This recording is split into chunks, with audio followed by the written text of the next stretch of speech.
Aviation, of course, another industry at the sharp end of this crisis, no one specifically more so than the national airline. Of course, they remain in a trading halt as talks with the government continue.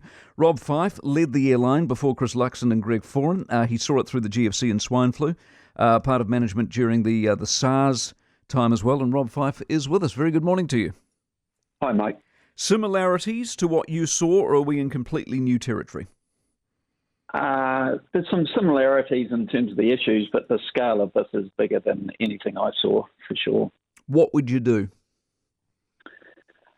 Well, the challenge is you have to get on top of your cost base. You know, it costs $450 million a month to run the airline. The revenue has fallen away very, very rapidly, so you just have to cut costs. You've got to be talking to your people, right? Everyone is getting stressed. Everyone is getting anxious. You've got to be very open, very honest, very transparent. You can't sugarcoat any of this stuff, obviously. At what point do you shrink where there's no coming back? Or is there no point you can shrink to? There's always a coming back. There's a coming back. The team will be figuring out whether it comes back to what it was prior to this. I suspect not. I mean, the scary thing, I think, for New Zealand is tourism flows and travel patterns. Potentially there'll be permanent changes out the back end of this. It's not all going to be temporary. So in other words, the great debate we've had early on, is there a pent-up demand for whatever the product or service may be versus if people walked? You would argue there are at least some people who have walked. I'm absolutely sure some people will have walked in.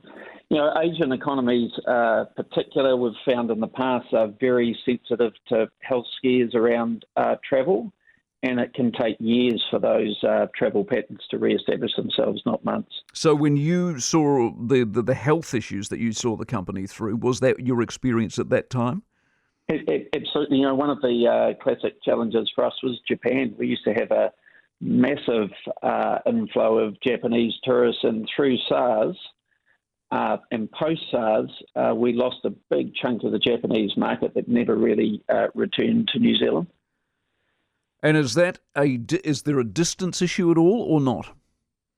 It's not so much a distance issue.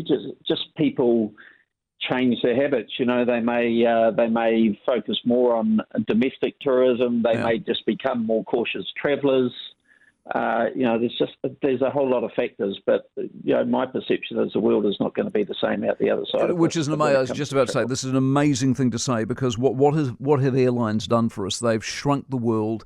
They've made parts of the world accessible that we could not have imagined. They've made it affordable in a way that many couldn't have imagined. And yet you're now saying that all of that freedom, that excitement, that exploration will fundamentally change, and we'll go back to being the way we were in 1967 and thinking a trip down to Kaikoura is fun.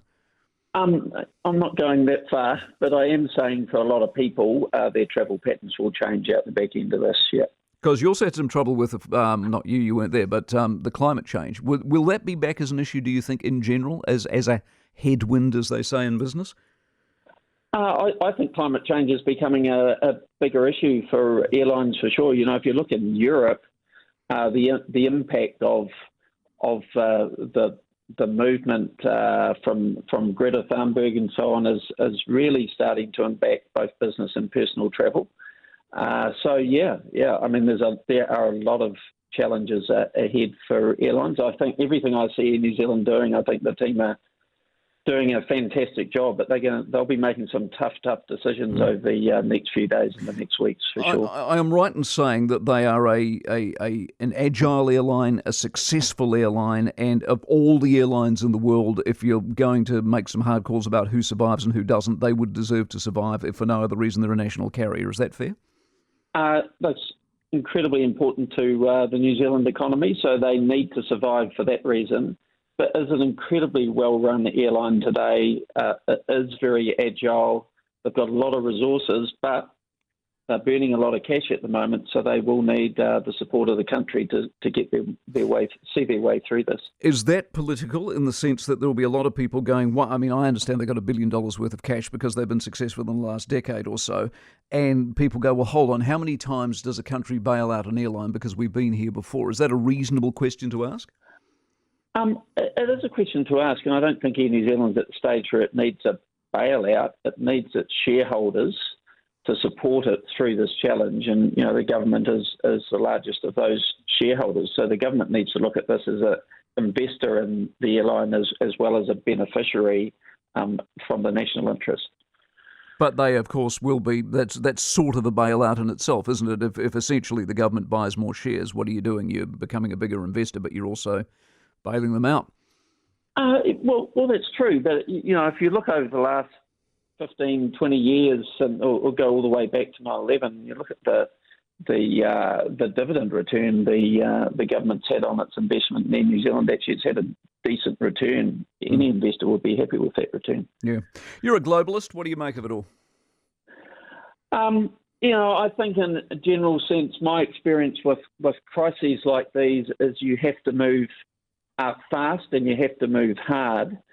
I think as a nation, we haven't moved hard enough yet, particularly around borders, testing, movement of people around the country. I'm amazed that we actually think it's right to still have people coming to New Zealand for a holiday, for God's sake. I mean, it's nuts, right? We should be closing our borders and only letting nationals and citizens move into the country.